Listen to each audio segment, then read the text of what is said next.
God bless everybody. Welcome back. It's hashtag Christian Straight Talk as we dive straight in with our good brother today. We got Simon, and Simon's always with us because I'm always with him and he's always with me. We joined at the hip, but we got our lovely brother as well from Mayo's ministry today. We got Reverend Brian Greenaway, and I like using that name because it sounds really posh.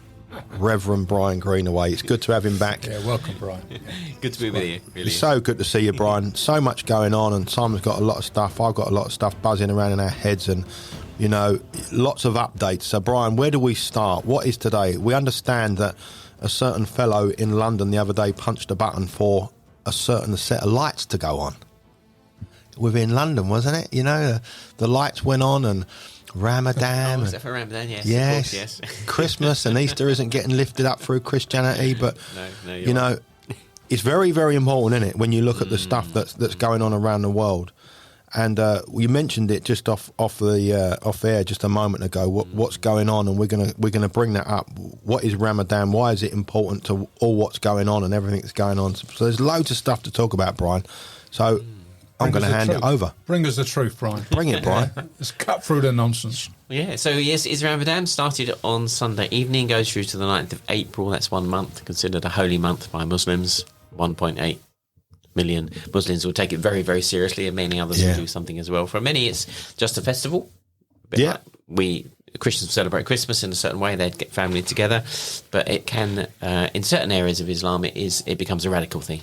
It becomes a time. And of course, what's happened with this Ramadan is, in particular, the terrorist organisations across the Middle East have said that Muslims, it's their duty to go up to the Temple Mount and to confront Israel. Wow. So which is why Israel have had to take extra special precautions and limit the number of people going, because that will happen, as we know. It does, and it seems to me that as if this British government is really pushing it this time, Ramadan, it seems to have literally gone up in lights itself, doesn't it? It seems to be very highlighted to me what's going on and how they're really pushing that. Easter, will there be any lights on for Easter? No. You know, even Christmas is getting pushed around, but we got this. Well, they've come out, I think, in the budget or whatever, and in the UK, and they've allotted £117 million for the security of mosques and Islamic schools. That's right. Yes. Yeah. And they give the Jewish community, I think, 70 million. So there is a difference there, isn't it? Small amount of difference there, isn't it, Brian? Goodness gracious. And Brian, also marches were going on again, wasn't it, the weekend? Yes, there was this controversial arrest of an Iranian chap who stood up with a poster saying Hamas are terrorists and was arrested by, I think, 6 police officers. I see that. And several others standing around. He was unarrested or de-arrested. Directly afterwards, because he didn't cause any violence. He just held up a banner. But it's a lot of people are upset by that because he just said hold up a banner. That's all he did. And poor chap, and he was very upset, obviously, by being arrested. There was a counter protest. That was why, wasn't it? There was a counter protest. People are getting fed up with these people marching around, giving messages of hate, despite what certain ex-singers, celebrities may say. Rib from the river to the sea is about the destruction of the Jewish people. It's an anti-Semitic trope. It really is, isn't it, Brian? Yeah. Even we got it in government, we got it on the streets of London, we got it in schools, we got it in towns. We've never been in such a situation in the UK as we see now, as the marches on the streets. We hear this word. There's one word that's been is bandied about and thrown at the Israelis is genocide. You hear that a lot, don't we? We do, Brian? Yeah, I know. And it seems to be a word that the media have got hold of, and they've thrown it around but really, when you look at it, it's a word that's been used against the Jewish nation. Which is, I think I saw some research the other day said that if Hitler's plans are continued for at least another 6 months, that all the Jewish people in Europe would have been destroyed. Just 6 months? To the point of no recovery. That's genocide. It's when you decide to choose one group of people and destroy them all. Erase completely. To old person. Now, if Israel are doing genocide in Gaza, they're doing such a bad job. It's a terrible job. They're doing a bad job, aren't they? They are, because they haven't made no progress. They haven't made any progress. The statistics we get from Hamas talk about 31 to 33,000 people. We know that Israel has killed 13,000 terrorists, which everybody's grateful for. But Yeah. there's no way those statistics can ever be backed up. UNRWA, who have been discredited, even though they still listen to them. Other people that are working with Hamas, largely in the Strip, and these statistics have not been verified at all. But we're dealing with a terrorist organisation, Brian, which are so propaganda-filled that, the sad thing is that some of the mainstream media will latch on to the nonsense that they're coming out with, won't they? There's no good reports coming out, and Israel have done some amazing stuff in there, haven't they? Yeah. I mean, there's been 15,200 relief trucks so far have gone into Gaza. 15,000. 15,000 relief trucks. Can you tell us, Brian, what's happening in Rafah? I watched a video the other day, actually, by an Arab journalist. He was interviewing lots of people in Rafah, particularly children. And yes, wow, it's difficult. They're in the middle of a war zone, massive refugee camps, people living in tents. Food is very expensive. One reason is that Hamas steals a lot of it and puts it on the black market. So, for example, where they, like the big tubs of olive oil or cooking oil, that sort of thing, which would have been like 17 to 20 shekels before, is now 150 shekels. So everything has gone up in price dramatically. Goodness gracious, mate. But they were asking some of the children, some of the people, what they were like. And there was actually nice pictures of people selling shawarma, which is lovely, and making donuts, all sort of stuff. So, their life is going on in a very pressurized situation. And the problem is deep inside Rafah is a Hamas network, the last 4 battalions of Hamas sitting there under the people, emerging to run their black market stuff, selling stuff to people, still bullying people. A number of Palestinians that are, if they're brave enough, are saying Hamas has caused this problem, and they have, of course. And one chap was saying, he said, well, look, what's happened is, he said, our government, this isn't a Palestinian Arab talking, have started a war. They shouldn't have started the war, and so we are suffering. Yes, correct. And we deserve. He said, not we deserve it. He said, we have lost. We have lost the war, and this is what happened to people who lose wars. There's shortages of food. There's refugee camps. He said they shouldn't have started the war, but now it'll be over one day as soon as Hamas are gone. So when we look at the word Hamas, we got biblical references, haven't we? Yes, yeah. So it's violence, really. It just basically transfers to violence, doesn't it? Does. This is nothing new under the sun. No. We're watching it, we've seen it for so long, but I suppose with the media and technology, everything is just highlighted everywhere. You've got some facts and some figures, haven't you, Brian, about all that sort of stuff. So is Hamas, because we don't see this on the mainstream news, are they actually being wiped out? Are they on the back foot? Even if Israel do take Rafah and destroy Hamas will still exist because they're still in the West Bank. In the West Bank. And even this week, Israel destroyed a Hamas cell in Lebanon. Right. And of course, their leaders, the people sitting in comfort in Qatar, who are millionaires, will still continue to send people to their deaths. So they'll always be around to a degree. Well, as long as countries help them. Like and fund them. And Iran. And hide them. Yeah, that's right. Yeah, there'll always be that element. Yeah. Do you find, Brian, because I watch a number of not media outlets, but I guess YouTubers, and increasingly, Hamas has been labelled as freedom fighters. Do you find that? Do you see that, Brian? Is rape freedom? No way. Raping women continually. Using that term, one of the UNRWA workers, they had a recording of him who was one of the UNRWA workers who invaded Israel on the October the 9th. And he said on a phone call, I've got one, and he used an Arabic word which means sex slaves. I've captured a woman, he says. I've captured a sex slave. That was this is a UNRWA worker who is a Hamas member. And if that's freedom fighting, I don't know what is. It's absolutely disgusting. But some of the media love to latch onto this thing, don't they? Yeah. Dangerous, isn't it? Words are very dangerous, and the way they portray it and the way they use it and the manipulation of words. The devil is very clever the way that he manipulates words, the father of lies. So it's lies, and then the lies get just smoothed over, and then people latch on to that.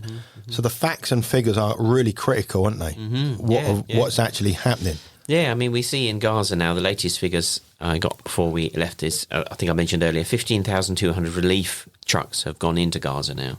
There's been 11,500 rockets fired from Gaza. It's not every day anymore, but there are still some rockets coming in from the south, fired from Rafah, of course, the last stronghold of Hamas. 13,000 terrorists have been killed by the IDF, and the IDF have attacked 33,000 targets. That's the sort of Gaza figures.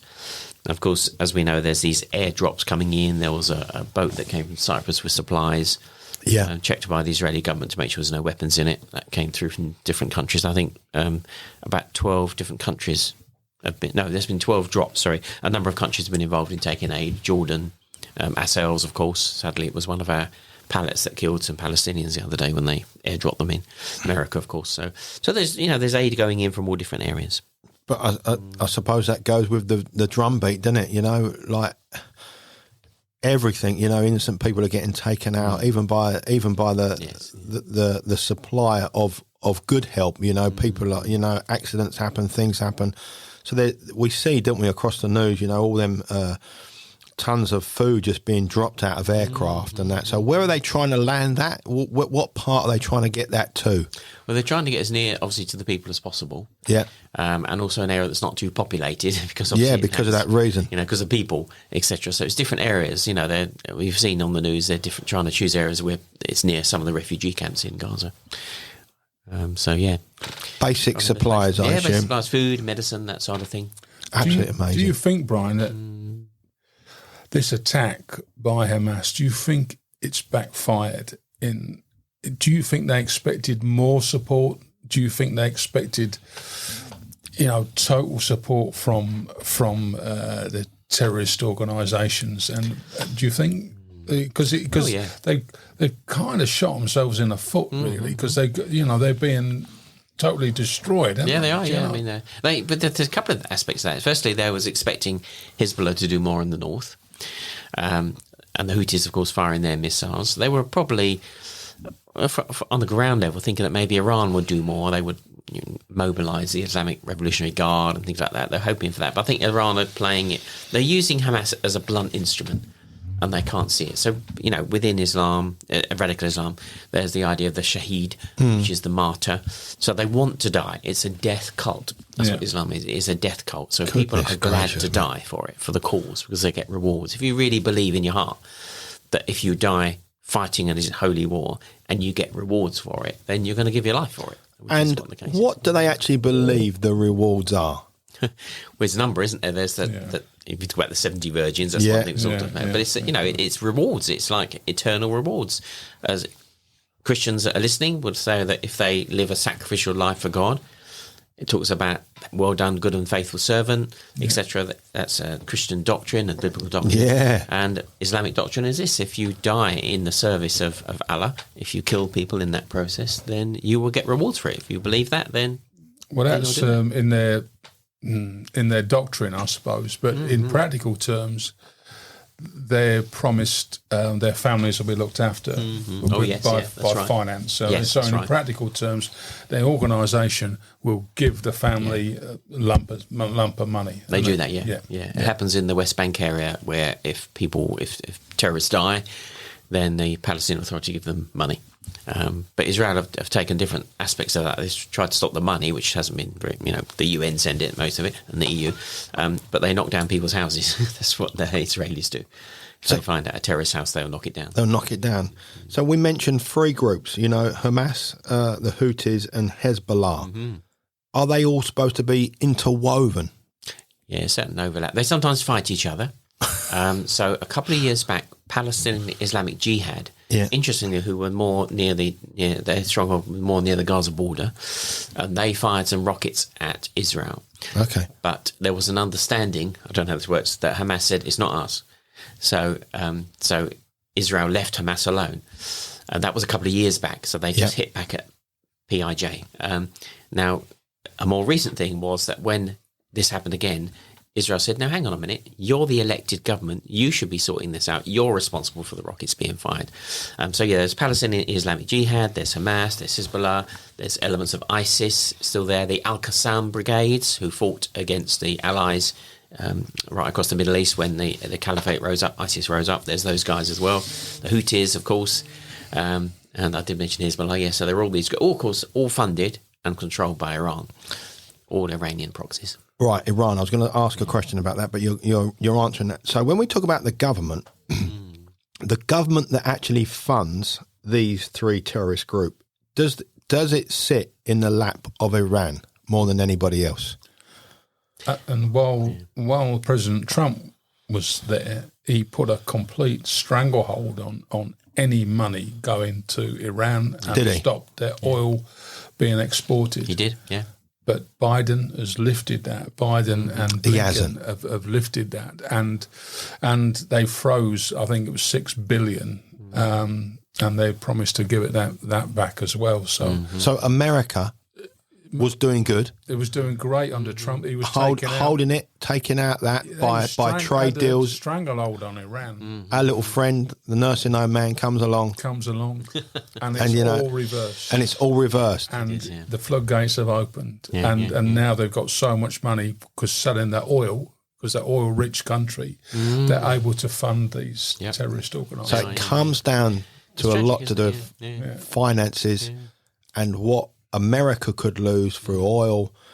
It's so political, isn't it? It's you can't get away from it. It is spiritual. We know that, don't we? We know that, Brian. Firstly, it's spiritual. And people, the Western people do not understand the mentality of the Middle East. You know, we live in our Western countries and we think we know it, but we don't understand the way people think, you know. So we think that if we appease people, if we say to them, look, you know, we'll give you this, can you stop doing this? Like intelligence services in the Middle East have recently reported today that the Americans have been meeting with the Iranians authorities to try and stop the Houthis. So I'm thinking, well, okay, if there's some negotiation going on, what are they offering them? That's the thing. That, what money? They must be offering something to Iran. So it has to be. What can you give them apart from money and more power? They should be shutting down on them. Rather than taking out the Iranian boats that provide the intelligence for the rockets to be fired at ships from all over the world, not just military. People buy things. They want them to be shipped to the UK. They get hit. The ship gets hit in the Red Sea. So, you know, they're attacking everybody. You know, one thing that would be easy to do was for the Americans or the Allies to take out the 2 Iranian ships that are providing intelligence to the Houthis. But they don't. Instead, they try and sit down at the table with the enemy who are going to lie to you.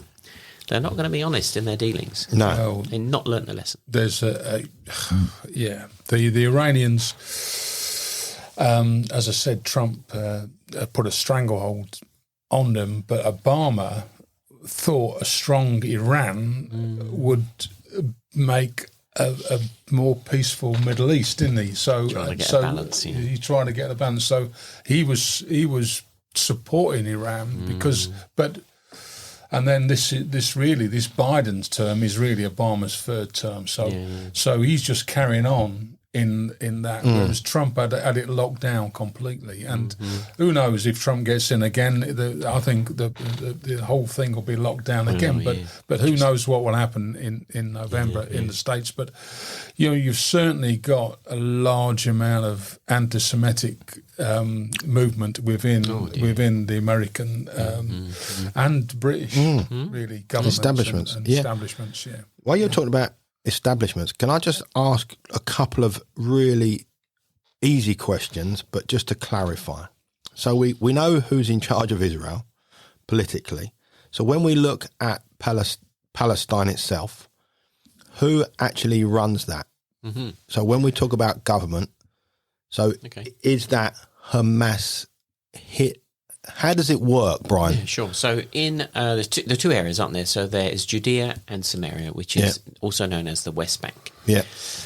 So that's the area that is, for those who don't know the geography, it's right next to Jordan, that area that runs along the Jordan Valley. So they have an elected government called the Palestinian Authority, or Fatah, that's what they're called. And their leader is Mohammed Abbas, who is old, very old now. He hasn't had an election for a number of years. although he's supposed to have done. So it's not democratic government anymore, although he wasn't elected in. He's recently indicated that his finance minister will be the one to take over. That's just in recent days.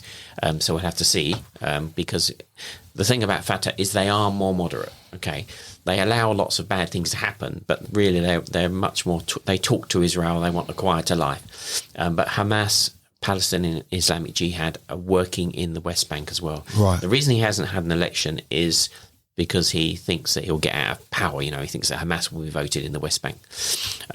So that's a real tinderbox, and they often fight each other. That's the other thing. They fight each other. Within themselves. Within themselves, as often as that. There's no unity between those different groups.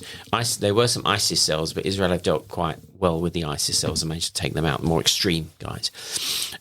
So they're the government there, and that is the government that possibly might be the one is suggested, once Hamas have gone, to take over in Gaza. Because in 2006, there was an election in Gaza after Israel withdrew all their people, dragged them out, forced them to leave, left all their homes, their kibbutzim, their farms. And then the Gaza Strip was identified as this area. They had an election. Hamas's political wing was elected. In 2007, Hamas killed all of their opposition. So they killed Fatah, Palestinian Authority, the representatives of that government that runs the West Bank. Just took them out. And they killed lots of other people as well, and effectively took over as a dictatorship, and they've been the government ever since. This is like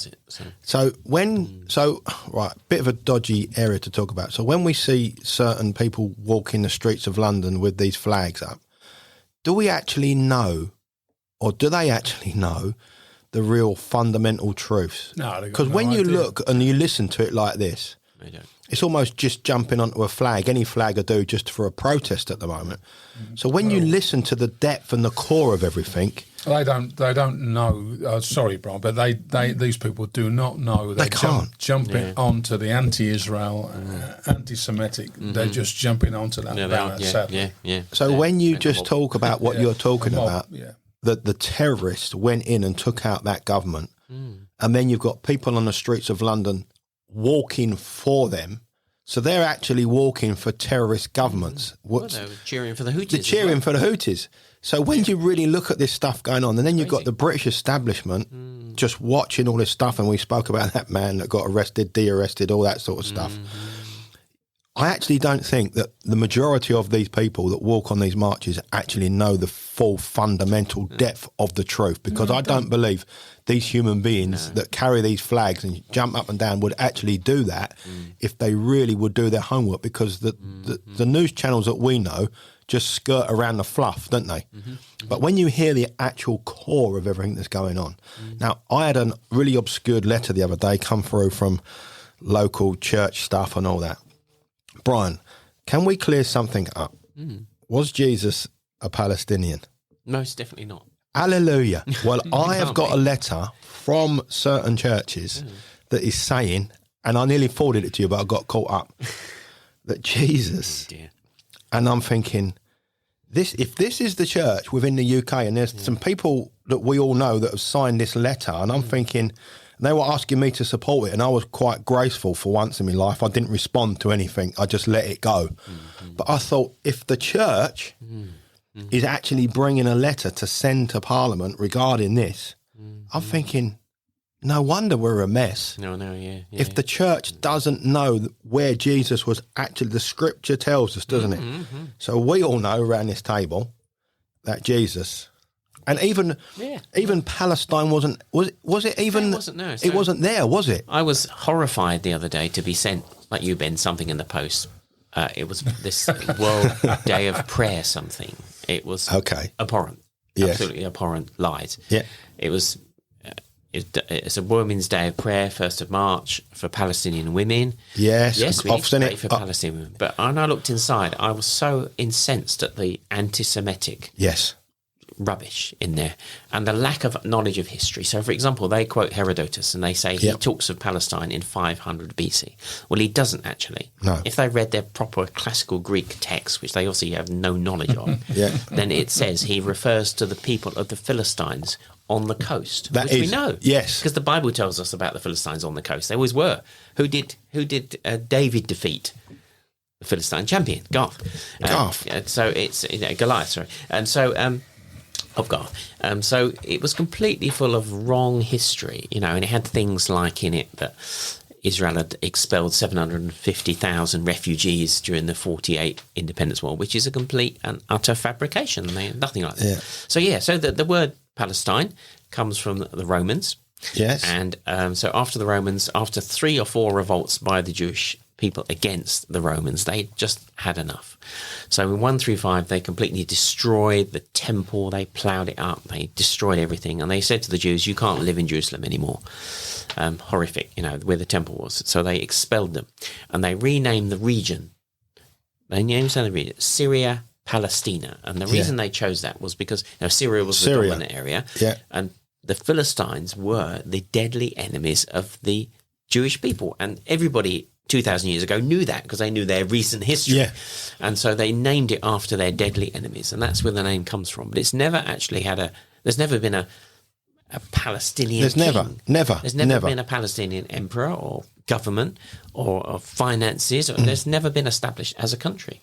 And sadly, in recent history, so if you look at Christian textbooks, commentaries, of 100 years ago, they sadly use the word Palestine there. Now, it's just a protectorate name that was used for that area. Yeah. And the first Palestinians were Jews. So before 48, you had a newspaper called the Palestine Post, which was established by Jewish people. And you had, and people I know who were alive at that time said, we were called the Palestinians. Then, when it came into the 60s and 70s, we were Israelis. Now Israel is a country.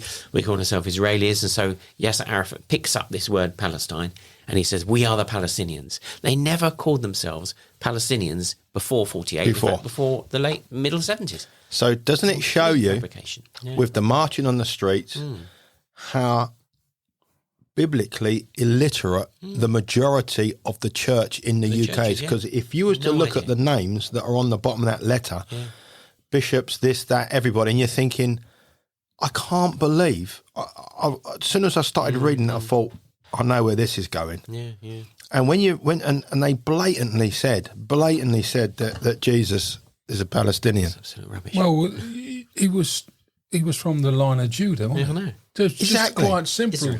He's just quite simple. He was born in Judah. Was it Bethlehem? What was the actual pinpoint of that? Bethlehem, quite near Jerusalem. Right near. Yeah. He was Jewish. He was Jewish. Yeah, and he was from the chosen race. Then that's what it was all about. And what was on the cross? That's the centre of our faith. King of the Jews. Yeah.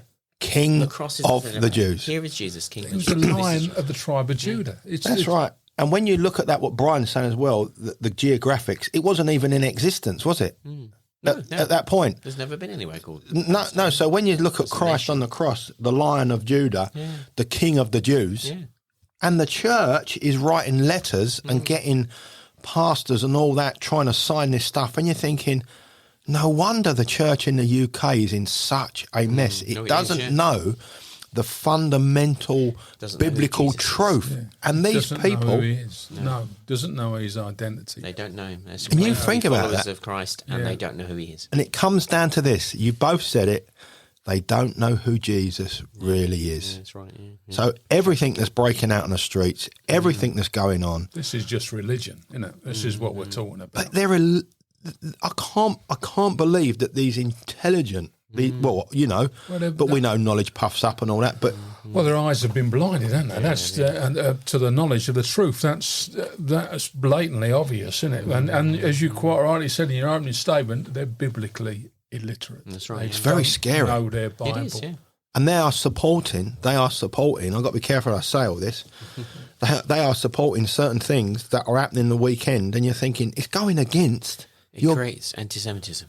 And that's exactly what this does. And they're so blinded. The enemy is so clever, how he blinds the eyes, and we need to pray like never before. Like never before. Brian, you must, like you just said, you must be taken aback sometimes and think to yourself, hold on a minute.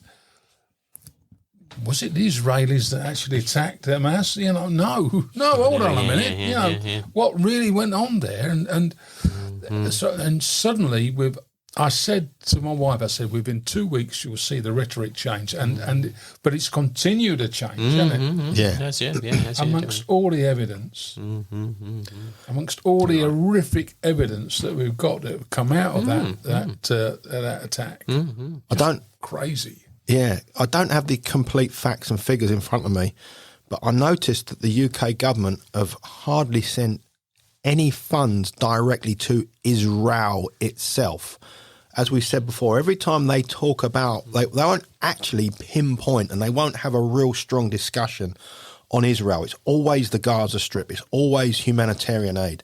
But when they talk about Ukraine, he's so adamant of the money, the vast billions of pounds that is firing over that way. But then when it just shows you, doesn't it, like where this government actually sits, that what are you funding, what are you supporting? It's not really supporting Israel. It might have dropped a few baskets of bread out the sky with the Americans and all that sort of stuff. But, you know, this government clearly does not support Israel. No, it doesn't. No, it doesn't. I mean, it's done better than a lot of other countries. It's true, but you know, so there's hundreds of thousands of refugees in Israel. So Kiryat Shimona, which is a city in the north, has 22,000 people. They were evacuated on the 7th of October, and they haven't been back. They haven't been back. No, haven't been back at all. They're living in central Israel, and they can't go to school. A lot of the kids, they can't have normal lives. They're just living in hotel accommodation the government's had to pay for. So, and that's just one city, 22,000. But there are hundreds of thousands of refugees. Through Mars, we're helping them. We've helped provide schooling, paying for a school, temporary school in a hotel, building a school as well for them. People have not mentioned the refugees, the tens and tens of thousands of Israeli refugees. Brian, you got any encouraging news for us? Yeah, the Lord's coming back. Have we got, you know, where Miles has been has deep. got some really encouraging, you know, snippets or anything, you know? Yeah, we have. It's really good to see Christians coming to Israel on what are called solidarity tours. That's brilliant. We're going to be holding a couple of those this year, possibly in June, and we're certainly in September, where Christians and others, actually, not only Christians, others are coming to Israel. And, they see some sights, but actually they're serving. They're helping to pick fruit, helping to help with the children, help with all sorts of different projects. So we're doing a couple of those tours coming up. And it's just good that people are coming from the nations, flying into Israel at personal risk and personal cost. That's true, to actually stand with Israel and to help people in need. I was going to ask you that. So that's good. Safety at this moment. So when the brothers and sisters and the people that are going in and helping hand, so it's real frontline ministry. It's mission work. It's biblical stuff. Yeah. That must be really powerful to get involved in, mustn't it? When you think that you've got to pay for yourself to go and you've got to fund yourself out there. You're not going on a holiday. You're going into a war zone. Yes, yeah. Like never before. But you'll be helping children. You'll be picking fruit. Yeah. What a great experience! Well, I was talking to Shani Ferguson, is our chief creative director in Israel, and she was saying that they went down. They've come down several times, taken groups down to pick fruit. And she said, normally she said we do something like that. You're picking fruit, so she said I would normally have my headphones on, but she said this time I didn't. She said because you get the quiet and the sound of the nature, and in the background you hear the boom of war going on in the background. She said it's a strange feeling. Obviously there's a personal risk now, of course, because Hamas have been degraded, the risk of rocket fire is much less, but there is still that risk there. You've still got to listen out for the sirens. You've still got to think this might happen, and then there's a nervousness as well. I was going to ask that. About a lady who they were trying to convince to go back to her house in Sderot, which was invaded, basically burnt down the police station, everything on the 7th, and a lot of people died there. Who was really nervous about going to a ground floor flat because on the 7th of October she was in her flat and the terrorists were outside going up and down the street. Goodness gracious me. And she survived, she got away, but she's an old lady, so she was really nervous about going back. So there's that nervousness, that air of what might happen next. Your body's on high alert. It must be on high alert, mustn't it? You know that in the work that you've come from and all that, you're trying to continue daily life, but your senses are so switched on. Mm-hmm. Yeah, because... you're looking at everybody, aren't you? Look at everybody. Who are these people? Any stranger, anybody like that.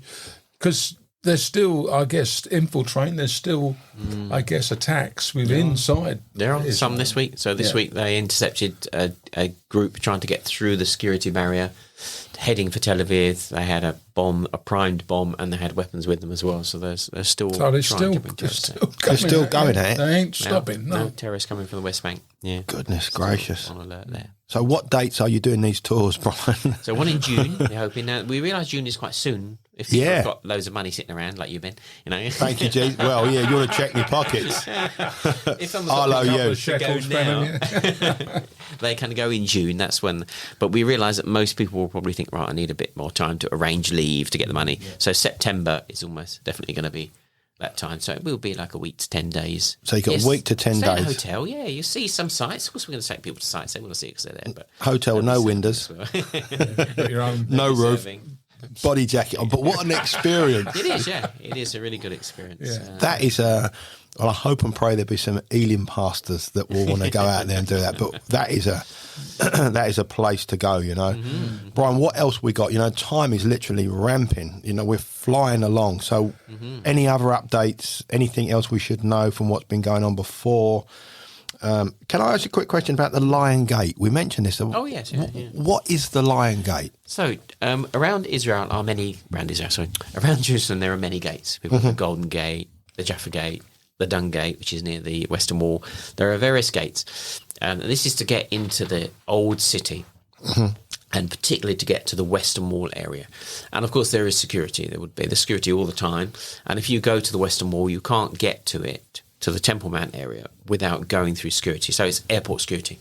So you look in your bag, you go through a metal detector, etc. Generally, if you look like a tourist, then they're not interested in you. Just wave you through. Go for it. But they know what they're looking for. Now, the Lion Gate is the gate that's used from East Jerusalem, and it doesn't have security, but not as the way we would see security in the other gates, because there's an agreement with the Jordanian authorities, with Israel, to just let people freely come, Muslims freely come, and to go up to the Temple Mount. They can just go without any security. Now, there's been a number of incidents. I think it was 3 years ago, some Druze soldiers, they're Israeli citizens, were killed by terrorists. They were shot by terrorists. And so now and again, they have incidents. Now, what normally happens, particularly at Ramadan and other places on the Muslim prayers, they just flood from the East Jerusalem up onto the Temple Mount to pray. Now, in the past, what has happened is because there's no security, troublemakers within that group, and it's not all of them that go to pray, there's not all of them, have taken rocks and Molotov cocktails and put them in the Al-Aqsa Mosque and stockpiled them there and then used them to attack the Israelis and just cause general problems. The worry is that because it's on top of the Western Wall, as happened before, they've thrown them over the top of the Western Wall to people that are praying there.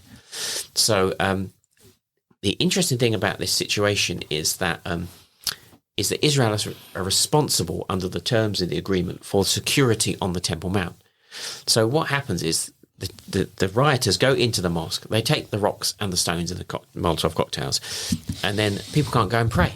Normal Muslims who just want to pray in there. Live their lives and pray. So the Jordans say to Israel, they can't pray in the mosque, can you sort that out? So the Israeli IDF policemen have to go into the mosque to get the people out. And of course there's a riot, rocks and everything. And then the media says, Israel have attacked the mosque. Wow. No, they haven't. The Muslims have asked them to get these rioters out so they can go and pray. Another twisted story. Right, yeah. Exactly. So they've had to implement security at the Lion Gate this time for Ramadan, and they're stopping men that are, only children and women over 50 and men over 55 can go. No young men are allowed to go. That's interesting. They just had to stop it. You wouldn't be able to go. I wouldn't be able to go, no. I'd be able to go. Yeah. Yeah, Brian would be okay. But I'll have to just had to stay stop it indoors. because there will be violence. Wow. It goes with the track.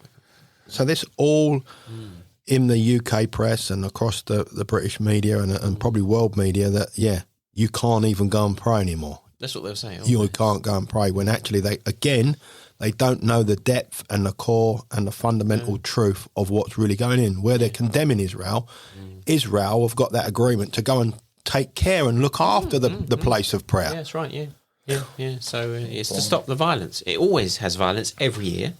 Yeah. Ramadan and other times. And so because the terrorist organisation like Hamas have called for the Palestinians to storm the Temple Mount and confront the Israelis. I mean, that's what they're going to do.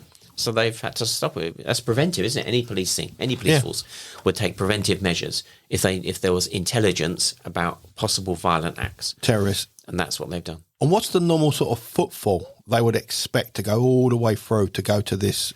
Oh, there would be thousands. You know, it's said, I don't verified this, that you can get nearly 1 million people up on the Temple Mount, apparently. I mean, they'd all be standing side by side. It's quite a big area. I don't think there's ever been that many, but you can get tens of thousands up there. So you're not talking about a few, just like... No, it's a big area.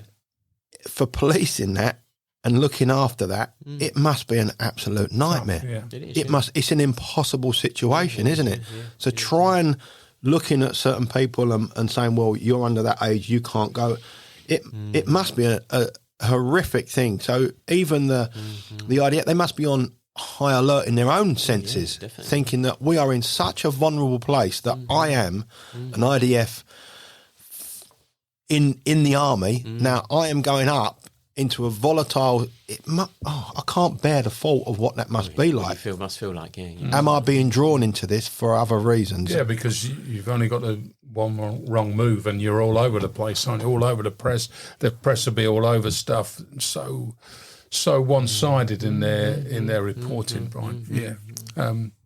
Just before we, I guess we're coming into land, Brian, I just want to encourage you because a good friend of mine who listens to our podcasts, he said, I love listening to Brian's podcast when he comes in because they're so informative. And I think we find that, and I think we find that, people are downloading the Mayor's Straight Talk podcast all over the world, Brian. So thank you for your time, really, and it is appreciated, and people do appreciate the word that you bring. Thank you for the opportunity. It's lovely to be with you guys. It really is. Yeah, Brian, one quick thing. Someone new might be listening. How can they get hold of Maoz? What's the process? Okay, we have a website. It is Maoz Israel, MAOZ, maozisrael.uk or .org.